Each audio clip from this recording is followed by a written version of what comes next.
September 17, 1939. The Atlantic trembled beneath gathering storm clouds. Barely 2 weeks into World War II, Britain's pride, the aircraft carrier HMS Courageous, cut through the grey waters west of Ireland, her deck alive with aircraft and crew. Suddenly, an unseen force struck. In less than 20 minutes, this mighty warship, a marvel of modern engineering, vanished beneath the waves, taking more than 500 men with her. What began as a routine patrol turned into one of Britain's earliest wartime disasters. The Royal Navy's confidence in its new naval doctrine, that speed and strength could outmatch stealth, was shattered in moments. Decades of strategy were undone by a single torpedo strike from an invisible predator lurking below. To understand how HMS Courageous met her fate, we must return to her origins, to a time when speed was valued above protection. Laid down in March 1915 at the Armstrong Whitworth shipyard on the River Tyne, Courageous was born not as a carrier, but as a battle cruiser. She was a child of Admiral Jackie Fisher's radical belief that velocity could replace armor, that a faster ship could strike first and never need to withstand a blow. Measuring 786 feet long, with a beam of 81 feet, she could reach remarkable speeds, but her armor was never thicker than 4 inches. She was built to chase, not to endure. After World War I, Britain's naval treaties forced reductions in battleship construction, and air power was rising fast. In 1924, Courageous was chosen for a bold experiment, to be reborn as an aircraft carrier. Her conversion at Devonport took 4 long years. Gone were the massive gun turrets and heavy superstructure. In their place rose a sleek, 2-tiered hangar stretching over 550 feet, connected to the flight deck by 2 huge elevators. Her island, a starboard side tower housing the bridge and funnel, became a model for future carrier design. When she was recommissioned in 1928, Courageous could carry up to 48 aircraft, from lumbering Blackburn darts to the nimble flycatchers. She was hailed as proof that Britain still led the world in naval innovation. Yet beneath her modern silhouette lay fatal flaws, remnants of her battlecruiser past. Her main armor belt was thinner, her bow and stern unprotected, and the flight deck's steel plating far too light to resist bomb or torpedo blasts. Her interior was vast but vulnerable. Wide open hangars and limited watertight bulkheads meant that any serious flooding could spread unchecked. Inside her sleek hull, Courageous carried the seeds of her own destruction. She was a ship reborn for a war she was never meant to fight. By the late 1930s, HMS Courageous stood as a proud symbol of British innovation, sleek, fast, and ready for war. Yet her strength was an illusion. Beneath the surface, her structure remained fragile, her protection dangerously thin. The Royal Navy, confident in its traditions, chose to overlook these flaws. In an age of advancing submarines, this confidence would soon prove fatal. Her armor belt was narrow and failed to cover her bow and stern. The flight deck, designed for takeoffs, not survival, was only lightly plated. Below, the hangars stretched vast and open, with too few watertight compartments to contain flooding. Even her torpedo defenses were limited to a single thin bulkhead. These weaknesses made her a carrier of tremendous speed, but little resilience. Still, in the years between wars, Courageous embodied Britain's faith in technology. Admirals saw her as proof that the fleet could adapt to the modern age. She participated in exercises and maneuvers meant to project naval might, her deck bustling with aircraft and crew. But every innovation came with a price. She was elegant and formidable, yet fatally exposed, a masterpiece destined to meet its greatest test. By the summer of 1939, The Royal Navy ruled the seas with unmatched power. Admirals believed their fleets were untouchable, especially carriers like HMS Courageous, now serving as the centerpiece of new hunter-killer groups.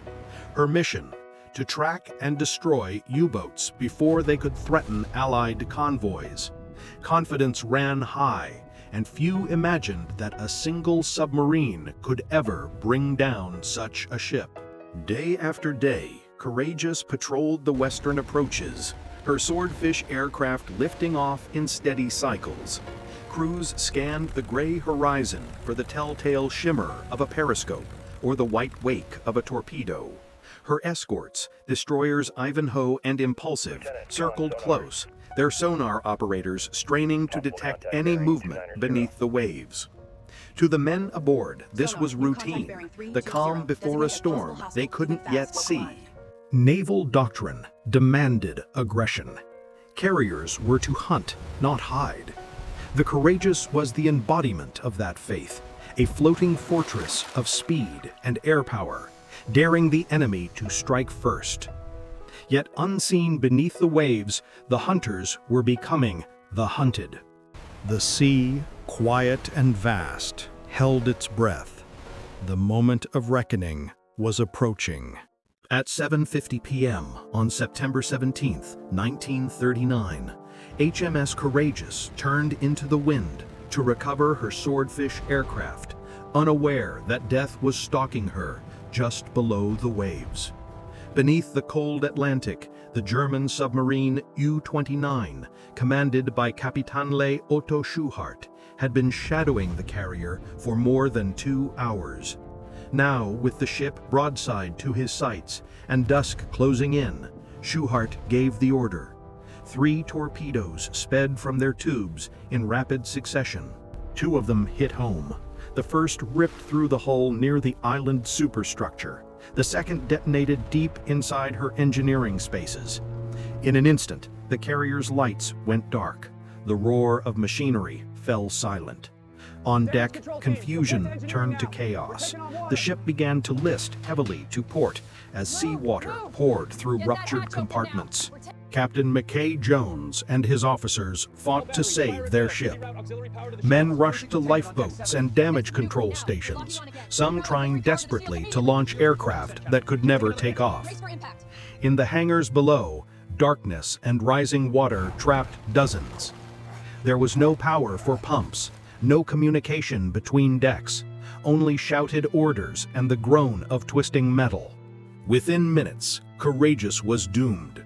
Her list deepened, oil and debris spreading across the surface as men leapt into the freezing Atlantic. Survivors were called eerie silence. No panic, only determination.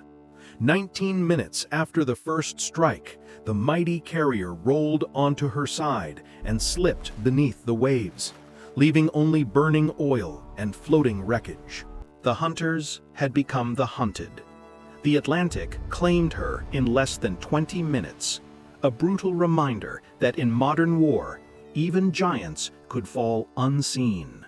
When HMS Courageous slipped beneath the surface, the sea turned from battleground to grave. The destroyers HMS Ivanhoe and HMS Impulsive, still nearby, raced through the slip of oil and burning debris, their searchlights slicing across the dark Atlantic. Men clung to floating wreckage, dazed, burned, and coated in fuel. Some had been in the water for hours, others barely survived the explosion. Each minute in the freezing sea stole more lives. Rescue efforts stretched through the night. The Dutch liner Veendam and the freighter Collingsworth joined in, their civilian crews risking everything to save whoever remained. Survivors spoke of swimming endlessly in darkness, hearing the cries of their shipmates fade into the wind. Out of 1,260 men aboard, only 681 survived. Captain McKay Jones went down with his ship, his name joining the long roll of Britain's naval dead. In Plymouth and across Britain, families gathered around radios and telegrams, waiting for news that never came. The loss of Courageous was more than a military defeat. It was a national heartbreak. For the Royal Navy, it was the harshest lesson since Jutland. Speed and pride could not protect against an enemy that struck unseen. The shock of Courageous's loss rippled through the Royal Navy within hours. In London, Admiralty staff worked through the night, analyzing survivor reports and signal logs. By morning, the verdict was clear. The age of hunter-killer carriers was over. New orders spread across the fleet. All aircraft carriers were to withdraw from anti-submarine patrols immediately. From that moment, carriers would focus on air operations, while destroyers and escorts took on the deadly work of hunting U-boats. In one night, British naval strategy changed forever. The tragedy of Courageous forced the Navy to confront the truth that courage alone could not conquer the unseen enemy beneath the sea. 60 years after the tragedy, in 1999, the ocean finally gave up one of its secrets. Deep beneath the cold Atlantic, explorers located the wreck of HMS Courageous, resting upright and silent, a time capsule from 1939. Her hull was twisted but recognizable, her flight deck still bearing the scars of her final battle. Floodlights cut through the dark water, revealing a ship frozen in her last moments, a steel monument to courage and sacrifice. The discovery confirmed what history had long recorded. 519 lives lost, and with them, a painful lesson written in steel and salt. The site was declared a war grave, never to be disturbed again. For historians and families alike, it was closure. For the sea, it was remembrance. HMS Courageous stands today not only as a relic of war, but as a warning that innovation brings both power and peril, and that confidence without humility can become our undoing. Life lesson and call to action. The story of HMS Courageous reminds us that even the strongest among us can fall, but what defines us is how we learn, rebuild, and remember. Every mistake, every loss, carries a lesson if we have the courage to face it. If this story moved you, share your thoughts below. Tell us what courage means to you. And don't forget to subscribe for more untold stories of history, heroism, and humanity.